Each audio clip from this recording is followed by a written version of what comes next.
is director's cut movie. Put on your mask and gloves. Action, they didn't notice us. Jump out from different angles, nuts.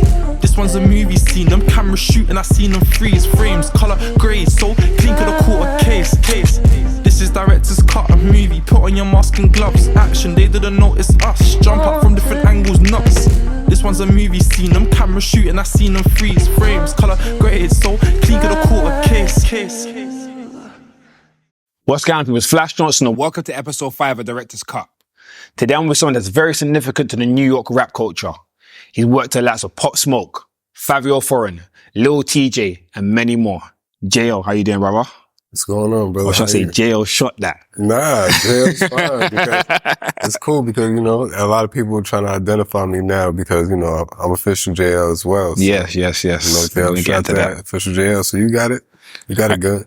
Before we get into your history and everything you've been like doing camera-wise, how are you enjoying London? Oh, I love London. I always love London. I know you always say every time. And you always say, I said to you downstairs that you need to get a house in Shoreditch. Yeah. You said I need a house in Shoreditch. I would love a house in Shoreditch, actually. Shoreditch is pretty cool. It reminds me a lot of New York, like Soho area, LES area. Yeah, it's good vibes. How many times have you been to London? I don't know, quite a few. Quite a few? Yeah, quite a few. So you kind of get the gist? Yeah. I mean, not like the whole area, you know, I'm not about to say here, I'm like, oh yeah, I've been in the West, the East, and chilled out. Nah, I've been around, but, you know, yeah. I've been mostly around, like, you know, Shoreditch, Central, like, or... Next time you need to get your Oyster card still and just get on the bus and the train and... Oh, I did that. I did that with Pop. Oh, you did that? Yeah. Oh, so you really... Where'd you go with that? We went, we took the train. Damn, where the fuck did we take the train? We took the train. It was like a border because we had to go from London to... I don't know where it was. Might have been... Paris. Nah, it might have been Germany. Oh, okay. Like Pascal or something. I don't know. Yeah, because you can go from London to Paris on the train. But I'm saying we didn't go to Paris. No, I'm saying next time you come though, you can get the train around London, or get the bus around. You get the bus around London. You know what I mean? Experience it properly next time. Yeah. Like real culture. Real culture. You get me? Yeah, like New York shit. Go to the Jamaican shop. Oh, I've been to the Jamaican shop. Yeah. Hell yeah. First time I came out here, I think was this one with Pop? Yeah, with Pop Lab. I met a couple. I always meet good people. You know what I mean? Like it's, you know, good energy attract good energy type shit. But this dude, he had a restaurant. His family had a restaurant. He took me. Damn, that's fucked up. I can't remember his name.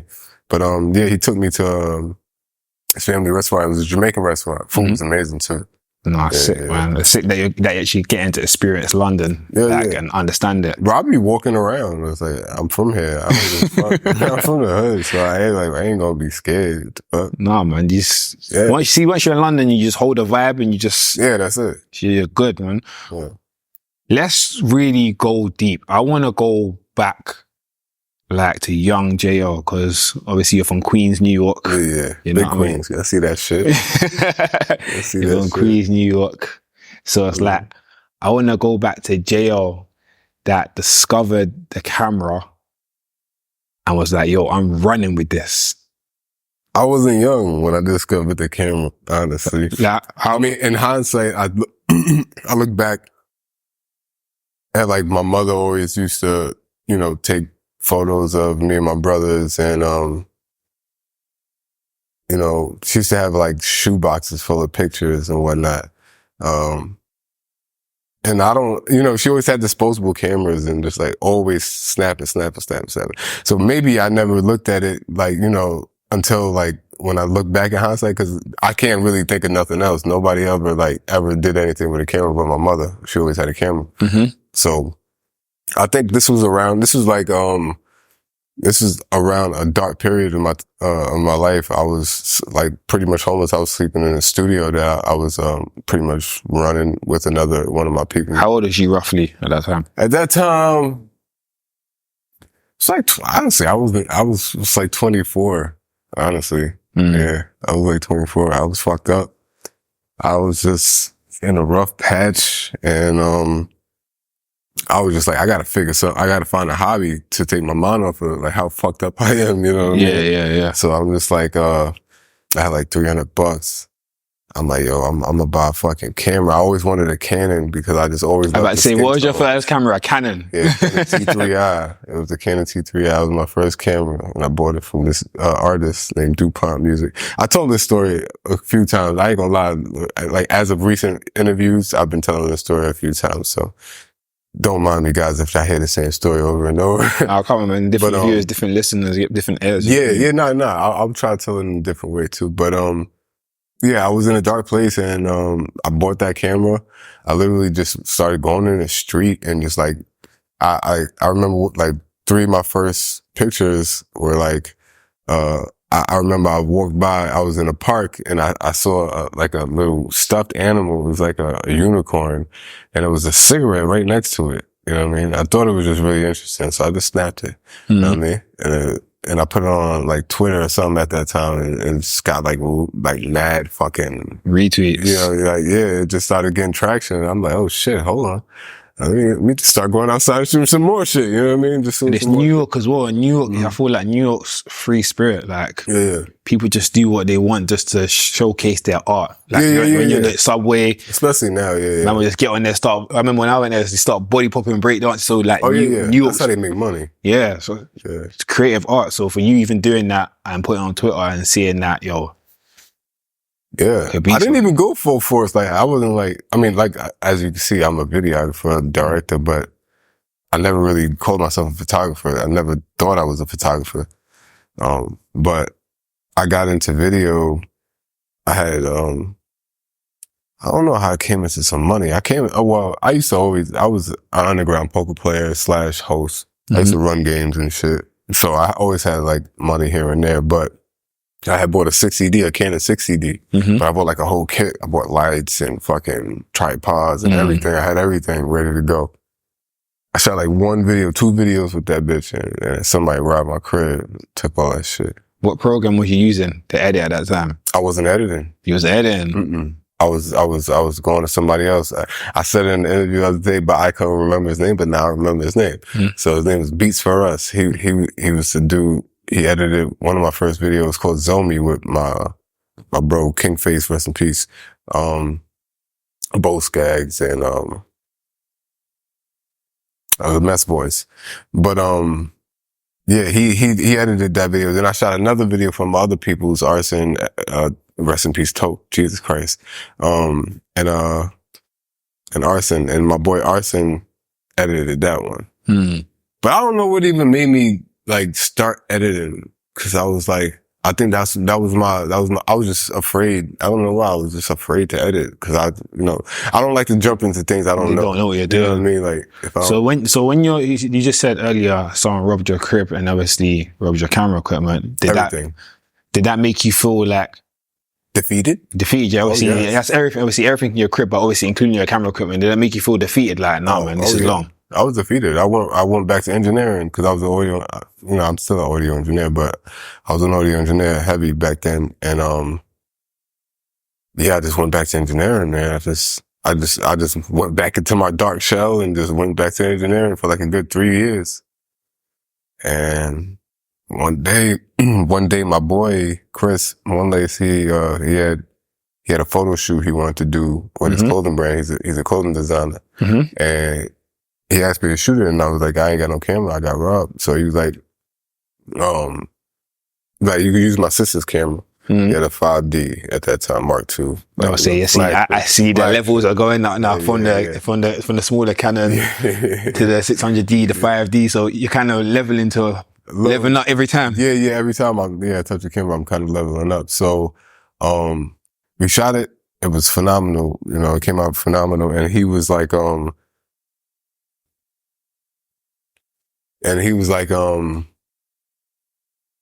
bro, like, you really good. I don't really want to, see you not do what you're great at. You know what I mean? Like, what's up? Like, you want to, like, go partners, 50-50, I'll buy your camera type shit. I'm like, fuck yeah. You know what I mean? I'm like, hell yeah, let's do it. It's a no-brainer. And he ended up buying the camera. And I ended up going crazy. This guy crazy. That was just that. You know what I mean? Like, to, put it in a nutshell, I could go into detail, but I literally like I said, I've told this story so many times. It's kind of like a fucking But it's good that you got like that one. It always takes that one person, to believe in you, believe in you, and you just obviously you're from Hollis, Queens. Hollis, Queens, yes sir. Born and raised. Home of Ja Rule, Run DMC. Run DMC, yes. You know what I mean? LL Cool J. Carry on, keep telling them. It's a lot of greats from Hollis, Queens, man. Jam Master J, you know, like I said, Run DMC. What did Hollis Queens? Hype Williams. Hype Williams. Okay. Cool. Something I didn't know. So you're teaching me as well. Hollis Queens native. How does Hollis Queens shape you as a man? Like, oh man. I mean, that's a deep question. Oh man, I could go so many ways with this. Just go in depth. Go in depth. Don't need to know. Yeah, don't hold back. Man. Hollis Queens, man, it's a really tricky place. Paint that really picture. Paint that picture for that young kid watching that don't know.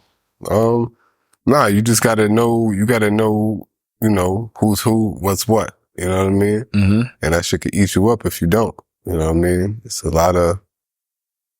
You know what I mean? It's not just Hollis Queens, you know, it's everywhere, honestly. You know, I'm not about to single out my hood and say my hood is just this type of way, but, you know, it definitely shaped me as a man because, you know, I've watched, you know, the men standing on the corner that I didn't want to be like, and then I watched the you know, the other people that I did want to be like, you know, just weighed my options.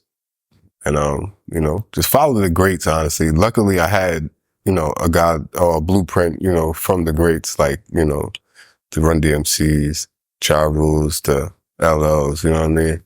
So I'm not, you know, I'm not mad at nothing. I don't regret nothing. It's just, you know, Hollis Queens is, you know, is what made me. For sure. So what, you was 24 when you first got your camera, and then a couple years later, obviously you got in a situation where your stuff got robbed and you got a new camera, and you started going crazy. What shaped it now where you was like, this is going to be my full-time job, and when you started going crazy with it?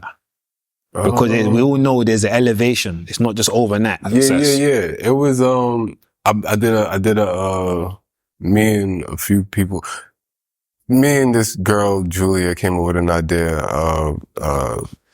She does a lot of things. She's a creative. We all creatives, but she does hair. She does like costumes and stuff. So, you know, we had an idea one time. We was like, yo, we should do something together, do some dope shit. So now we have my other boy, Chris, the one that's the same guy who bought the camera. We like, we should all collab and do some cool shit. You know what I mean? So fuck it. We're going to put a bunch of models together. We're going to rent out this cathedral and do some cool shit. So we did it. It was fucking OD fire, and we called it X Photo. And from there, like the traction I started getting was like ridiculous. You know what I mean? And that's what kind of channeled, Jerry, Fivio's manager, to hit me. Cause he seen me doing shit. You know, he seen me doing shit. Cause this was my right hand since childhood. You know what I mean?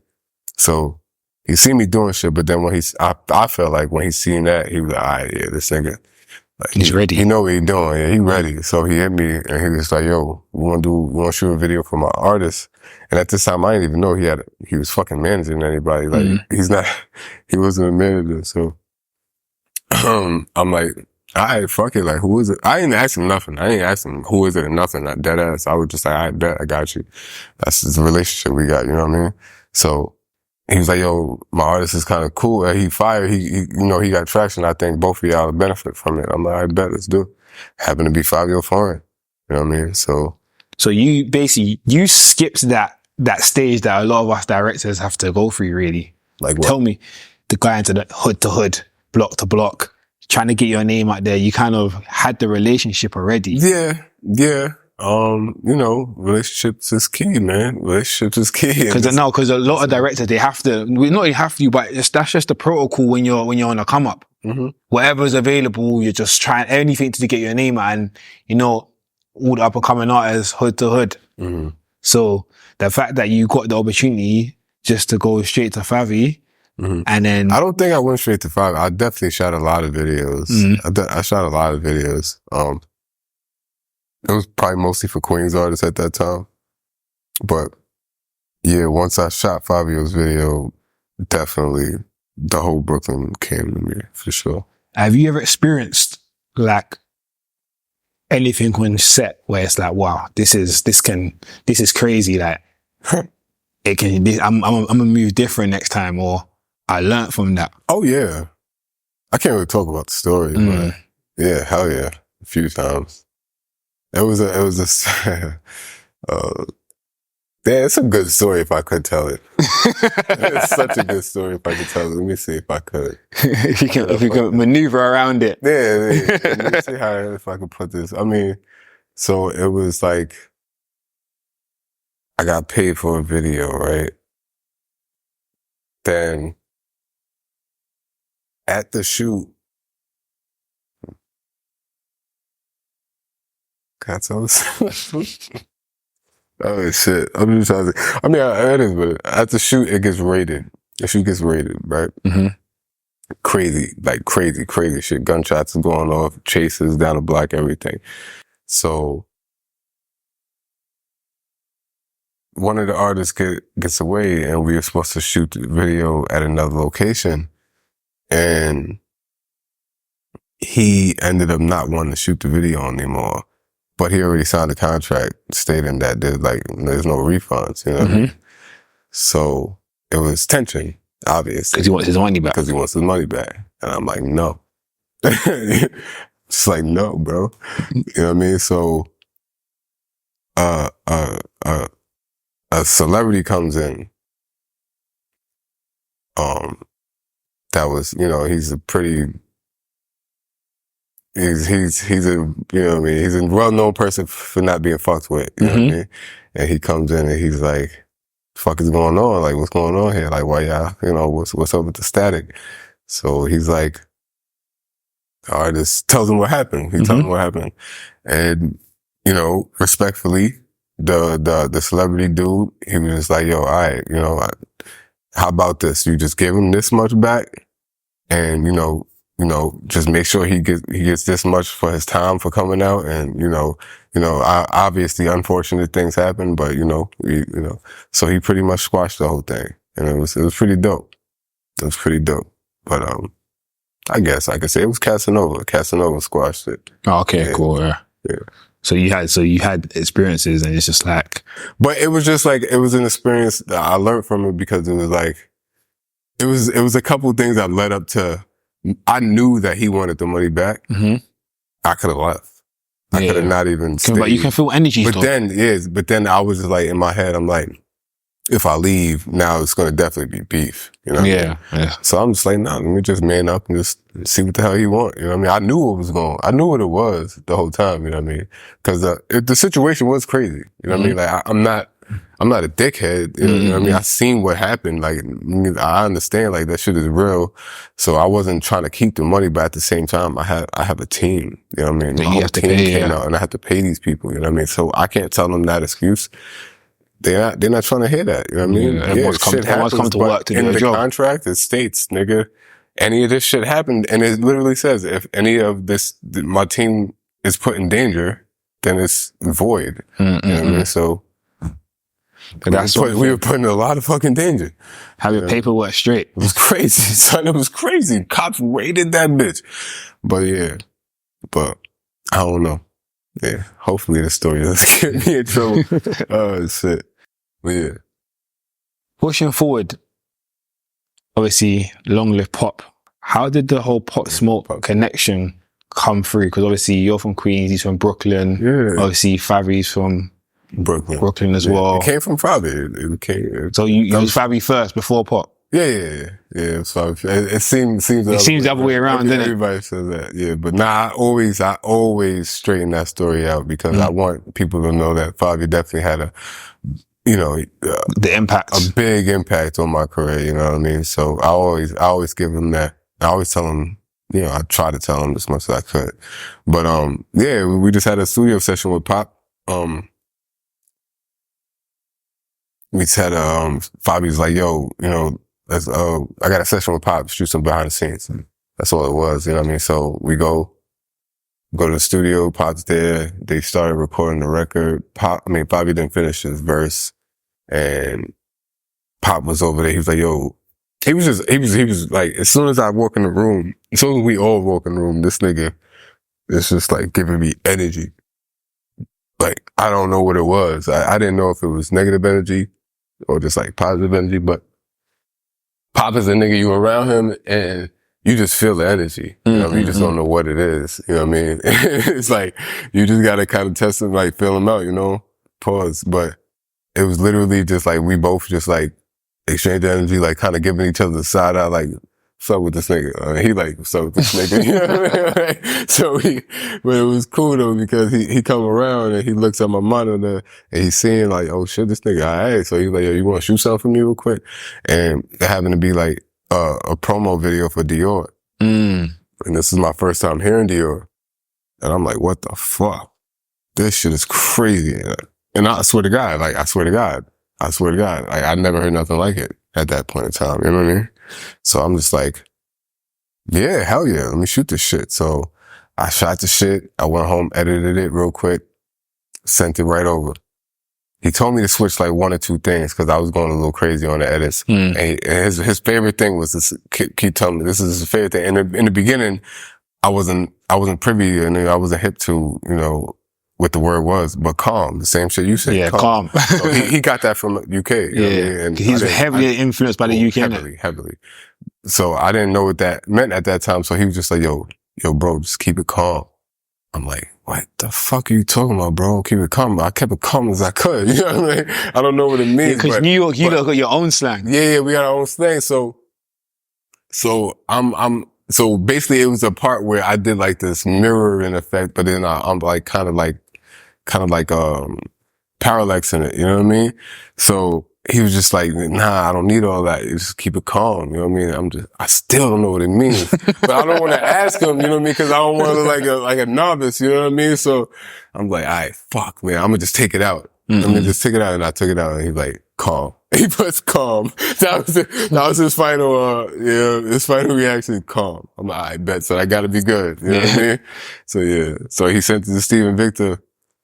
And I was in Stephen Victor's office the next day. And, for anyone that don't know, Stephen Victor's Pop Smoke's manager. Yes, Pop Smoke's manager, for sure. Pop Smoke's manager, Stephen Victor. And yeah, I went to his office and we was chopping it up, you know. And he asked me, how much do I, what's the offer for like a salary, you know what I mean? Or do I want to get paid salary, or do I want to get paid commission? You know what I mean? Or how much would that be? You know, we pretty much broker in that, negotiating that deal. And, there was a dude behind me the whole time, just throwing in ad-libs here and there. I didn't turn around the whole time. I didn't know who the fuck it was, but I was just trying to, be respectful to Stephen. He got to say. You know what I mean? So Stephen was like, so what do you want? Commission or salary? And the dude was like, salary. He's like, let me just look and see what the fuck this is. I turn around and it's The Dream. You know The Dream? Yeah. The singer, The Dream, it's him. So he's like, what the fuck? I'm a super fan of him, like OD fan. I dead ass for starstruck this. I was just like, tell me your salary then. I chose salary. I'm going with what he said. You know what I mean? Like, yeah, that shit was cool as fuck though. Steven was cool as fuck. You know what I mean? Steven was fucking with me heavy. I ain't gonna lie, he was fucking with me heavy. And I don't know, sometimes I feel like I fucked up a relationship a little bit because I was like so like tardy, slow with my, turnaround time. And that could. In that world, you really gotta be fast with it. But it's so hard, bro, because it's like I'm doing so much and it's like it gotta be done like that day. You know what I mean? Like, but I guess it was all complaining because it was possible. I did it. You know what I mean? So whatever. I'm not. How important would you say it is like to be a director for an artist? Because I feel like every director I've seen that's a director for an artist succeeds a lot faster. Yes. For sure. But it's not easy because, like we said earlier, it's based on relationships. Mm-hmm.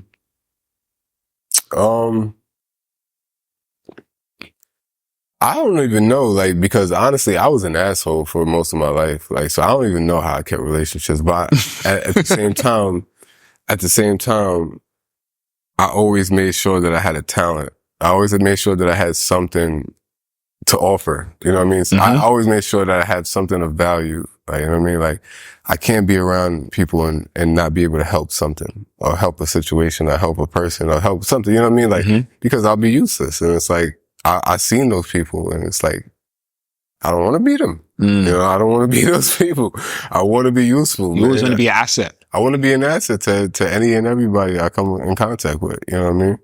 And, I think, you know, my relationship with Jerry definitely, kept the bond strong as well because, me and Fivio would definitely always go through shit. You know what I mean? Same thing, turnaround time or just, just regular nigga shit. You know what I mean? I'm a man, you a man. You know what I mean? So we gonna go through shit. But, like I said, I think Jerry was a huge part of that, keeping that glue. And, with Steven, Pop was that glue. I ain't gonna lie. Pop fought for me in everything. Like he made sure, make sure jail there, make sure jail there, make sure jail there. That was his thing. Just make sure jail there. And that's it because You know what I mean? now you've got the salary with Steven. Pop's making sure you're there. Now you're moving and grooving outside of New York. See, now I'm beefing with Fivio because I'm with Pop. That's mad. But Fivio and Pop are boys. Yeah, all right. But how would you feel if your boy took your cameraman? No, I hear you still. So it was fucked up, I think. Now, it's not fucked up because of my situation. You know what I mean? Because I needed money. And at that time, Fivio didn't have money. He didn't get signed or nothing. None of that was there. He was still on the grind. He's still on the grind, yeah. And at that time, Pop had Steven Victor. And Steven Victor offered me some money. I'm like, yo, bro, it's not like I just left and just said, yo, fuck y'all. You know what I mean? I didn't do that. I told him what it was. And I said, yo, I'm going to send somebody over to you, which happened to be fucking Fly Guy Nick. NBA Youngboy's, one of his cameramen. But, I sent him over, you know what I mean? So I'm like, I ain't, you know what I mean? I ain't just totally leaving. I'm gonna still be there whenever you need me type shit. That's what I'm like. But we moving and shaking now. Moving and shaking. So now, and then this is the time I go on tour out here with him. So now I'm totally out of the picture, like with Fivio. Like, so now Fivio can't get me for nothing. Cause you're in UK now. I'm in the UK. I'm fucking trapped. We was out for, I forgot, 3 weeks or some shit. So. And that was Pop's first tour, innit? So insane, bro. I can't even tell you. That was the craziest shit I've did in my life. Was that the first time you flew out for work? Off the back of the camera? Overseas. Yeah. Yeah, overseas, yeah. For sure. So it was like, it's a whole new experience. It wasn't just that though. I was with Pop Smoke. Yeah. Can you imagine how that was, bro? Like, he was at his peak at that time. Like, well, out here it seems, because literally everybody knew every single word, bro. As soon as we hopped off the train, people was running up to him. It must be crazy because you're in the studio in New York a couple weeks beforehand, putting things together. You know the influence he's got. Bro, but none of us knew. None of us knew it was that big, bro. He didn't even know. None of us knew how big he was. He was big in the hood, but like the way we show like kind of love in the hood is like bittersweet. You know what I mean? It's like we don't really. You want to show love, but you don't want to show love. Because everybody's a fucking star in New York. You know what I mean? So, and no one wants to act like they're dick riding as well. But like I said, when we came out here, bro, the love that y'all was showing this dude, bro, it's crazy, bro. Like the energy, I've never felt that energy in my life. The first show was in, I think Leicester, and it was like animals, bro. I swear to God, because it was a cage around them. I'll show you the video. It was a cage around them. And then there was nothing but like just open space. It was just mad people everywhere. Nobody. No, he had the streets on lock. Song, bro. people shaking the cage like animals. I'm scared. I'm thinking this shit is gonna collapse on us. I'm like, yo, they really wilding out, and they saying every word for word. I don't even know the words. And you're with man every day. Like, yo, how is this? What the fuck? Even Pop, like, even in the video, you'll see Pop look at me and he's like, yo, this is crazy. Nigga, I swear to God, nigga. And I'm like, yo, from that day, I was like, yeah, this nigga's out of here. Like, he's a Nova star.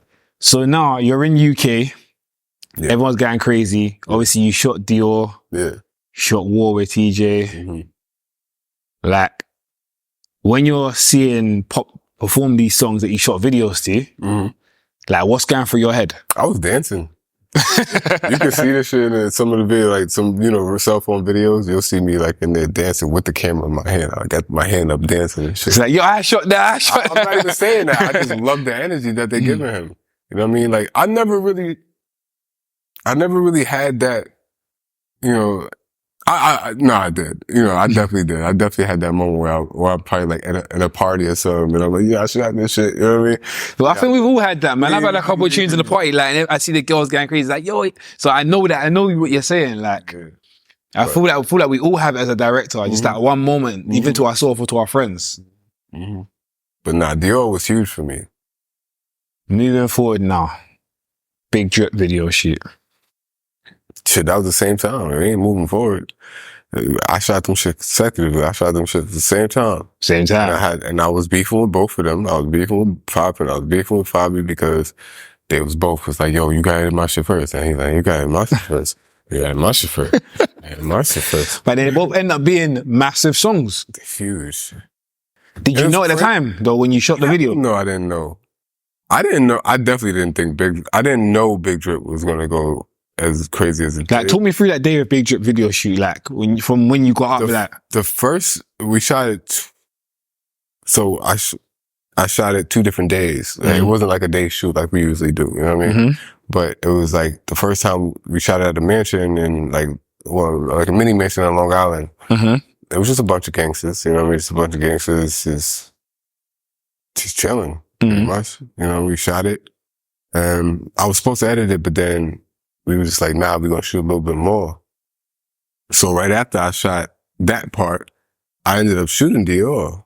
In between the time, I shot the next part. You know what I mean? So I shot Dior all in one day.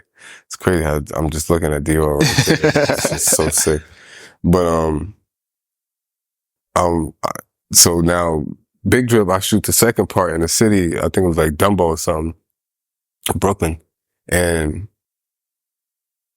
yeah. So that was that. That was that. I shot it. That was the question, right? Yeah. Yeah. I shot the video, but then editing it was like the craziest process because, like I told you, I wasn't really an editor at the time, but I had like some young interns and my boy Marquise, my bad, Marquise, he was in there, and I was in my boy Scrap garage, hot summer, sweating. I was sleeping there though. I would sleep there like just because he lived in Queens. I lived in Jersey at this time. This is when I was like sleeping on my mom's couch in Jersey, and I would have to take the bus, with like mad bags and shit to like New York every day and shit. Like, so I would just go to his crib because he had I had my laptop. I don't even know why I would go over there. I think I would go over there because Marquise is close over there. But I would go over there and just edit the videos in his garage. And I would fall asleep, wake up, get right back to it. You know what I mean? But it was crazy because P. Gutter, and I'm talking about Welcome to the Party remix, so I'm fucking around. Because I shot Welcome to the Party remix first. Then I shot Big Drip. No, then I shot Jumping, then I shot Big Drip. Then we skipped past all those videos. But, yeah. And then nigga Bobby coming to the garage, like, yo, shit done yet? Kelly coming to the garage, yo, shit done yet? Then they calling me, Jerry Bless calling me, yo, what's good with the video? What's good with the video? No, I heard you editing Pop shit before our shit. So you had the pressure onto you. What? I wasn't even going to edit both of them. My dumb ass was giving Dior to somebody. Was I was giving Dior? No, I was giving Dior to somebody. Ooh. I was giving it to one of my interns, and his dumb ass, he just took a sweet time. He didn't want it. I guess I don't know what it was. He must have felt it when it came out. Oh, of course he felt fucking retarded. He had to feel retarded. Bro. It was Big Drip though. Nah, I'm not even gonna lie. But either way. I had to do Dior because obviously I was getting paid. And then, you know, Big Drip was like, they had me under so much pressure. I was like, I gotta just get it done at the same time because I didn't want to give Pop his shit first and then Fivio just go crazy. And then I want to give Fivio his shit first and Pop go crazy, yeah. So I'm like, nah, I want to give it to them at the same time so there's nothing to be said, you know what I mean? But what happened was the nigga didn't do it. So now I'm under more pressure because I was counting on him doing it. You know what I mean? So I'm pretty much almost finished with Dior. I sent him over a cut. So he wanted to rebuy. So I'm like, I'm going to use this time to finish over Dior. Finish up Big Drip. So I sent them over a cut. They wanted to revise. I'm so like, I bought more time. I'm kind of in limbo, man. I bought more time. All right, I got more time on both ends. So luckily I sent Big Drip back first and they was fucking ecstatic. They absolutely loved it. They was like, yo, bro, that shit is fire. Then I sent Big Drip. I sent Dior and, you know, Pop absolutely loved the video because he had a lot of input in the video as well. So like the process shooting it was awesome with him because, yo, he's an all-arounder, bro. Like he had everything, bro. He had it all figured out. He knew his plan. He's fucking 19 years old. He had it all figured out. Dead ass. He dead ass had it all figured out. And that's when drill started to come in the New York scene. Oh yeah, Pop started that shit. Well, the originators like Curly Sav, Chef G, you know what I mean? Those, you know, those are like the originators of drill. That's our drill because we was at that time we were doing like Chicago type style beats. You know what I mean? Yeah. But then Pop brung. No, I'm lying. It was Chef. Chef. We're Axel, yeah. With no Suburbans. 2-2, right? Yeah. 2-2 and Chef. So that's when that sound started coming, that UK sound started coming, you know what I mean? But Pop definitely, he just took it to another level when he did Welcome to the Party. You know How did drill change your life as a director? Oh my God, it's so crazy. And it's so, because it's an important thing because remember, like the drill sound in the UK transcended over to America. Pop got it, put his own style in it. You're with Pop now, and now this drill music's taking off, and you're there, and it's changing your life. Like, but what did the genre as a fool do for you? It gave me an identity because, you know, before that, I was just J Howell, I guess. I mean, like, I was just me, you know what I mean? I was, you know, me doing what I do, you know, artist, engineer, everything else, but this shit put me on the map, you know what I mean? It gave me a career, gave me, you know, resources, you know, I'm able to help people feed their families, you know what I mean? Give me a sense of direction, honestly, because even with this, it's helping my music career, you know what I mean? Which is my dream, you know what I mean? So I use this passion to fuel my main passion. Build relationships within the industry so you can help your main passion as well. Yeah, you get it. It's a no-brainer, but obviously you love both, innit? Yeah. At the same time, Yeah, you love both. As a director, obviously, we always want to feel inspired by something. Growing up, who was your inspiration and who still inspires you now? Inspiration in directing, you say? Yeah. Michael Jackson. First things first, you know what I mean? Definitely, he inspired me in every single way possible. His videos, he, you know, obviously always had a hand in directing it. Everything about Michael Jackson. But, Quentin Tarantino, definitely one of my favorite directors of all time. Guy Ritchie, you know, when it comes down to horror and shit, Spielberg, But yeah, I think Tarantino really had the most influence over me. Yeah, when it comes down to directors. I loved Hype too, you know. Obviously, Hype, Queens. of course, yeah. I loved Hype too, but Tarantino just had this style that I just always loved. I don't know what it is. I know what it is, but it's just his style. It's just his style. It's just what I love. I don't know why. Do you still carry the influence now to this day in your videos? Oh yeah. Especially, you know, like a lot of my zooms, you know, Ken Burns and crash zooms, shit like that, you know, definitely comes from him. Some like Dutch, a lot of Dutch type of angles, you know what I mean? Yeah, those type of shits. What I notice about you is that you're at that level where you don't have to touch the camera, but you still touch the camera. I fucked my back up the other day doing that shit. And I regret it, bro. I swear to God. Luckily, I'm okay now. But I fucked it up. I don't know why I did it. And it wasn't like I was doing it to show off or nothing. It was just like, I really wanted to show the DP how I wanted to shot. I just took that heavy ass gimbal and just started going crazy. Like I was used to this shit again. And I swear to God, I got home. I'm like, oh, fuck. Oh, fuck. I forgot. But how important is it for you to still be hands-on with the camera? Oh, it's OD important. It's OD important. It's just because you still must be behind, like no, like that. But you want to, you want to do it, but you have to realize, no, I don't need to anymore. Yeah. Like, not that you don't need to. You still can. But it's like I've got myself to that level where right. I can pay people to do it for me. Right, and it feels good. It feels really good. You know what I mean? It feels good to not work as hard. You know, it's all about working smarter, not harder. It's a lot of things I would have never imagined doing that I'm doing now from cameras. Do you sit down and think sometimes, like, because even talking to you now, I'm recapping your journey. So because we've gone from where you started to where you are now, do you sometimes think, damn, like I've come a long way? Because you even get time, because you're so busy and you're so on the move, you even get time to be like,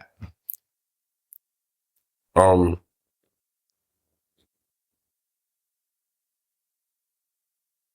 No. You want me to be honest? No. I don't think I've done enough. That's why. There's a lot more to do. Yeah. A lot more. So much more. Yeah, I don't think I've done enough. So I mean, you know, at times, you know, yeah, like if I'm in my crib, you know, and I just take a look like, oh shit, I actually got a crib. You know what I mean? Like I actually got plaques on my wall. Yeah, that shit, yeah, definitely. All from this music thing. Yeah. But I don't think I've done enough yet to even sit back and say anything yet. So now you're JL, you start with the T3i, gone to the 5D, you've toured around the whole world, and now you're here. What advice would you give to your younger self? My younger self? Shit. It's a question I always ask on Director's Cut. I wouldn't give no advice to my younger self. I don't have no regrets. Nothing you change, nothing you improve. This is my journey. What am I supposed to do? Keep living it, keep enjoying it. That's it.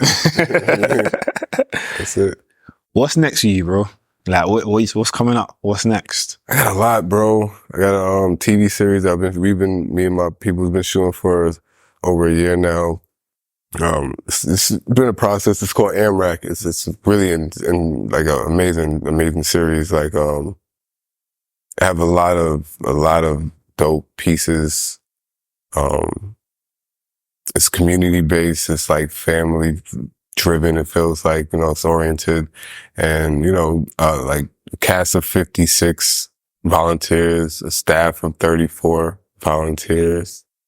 You know what I mean? And, you know, we all came together and have one common goal, and, you know, we pushing, you know what I mean? It's called AirMac. It's a urban, you know, drama, crime drama, and it's based out of Queens. And yeah, it's just a lot of stories, just put into a series, and we're just trying to kind of bridge a gap between, you know, OGs and the new Gs. You know what I mean? Cause yeah, it just needs to be done. No, man.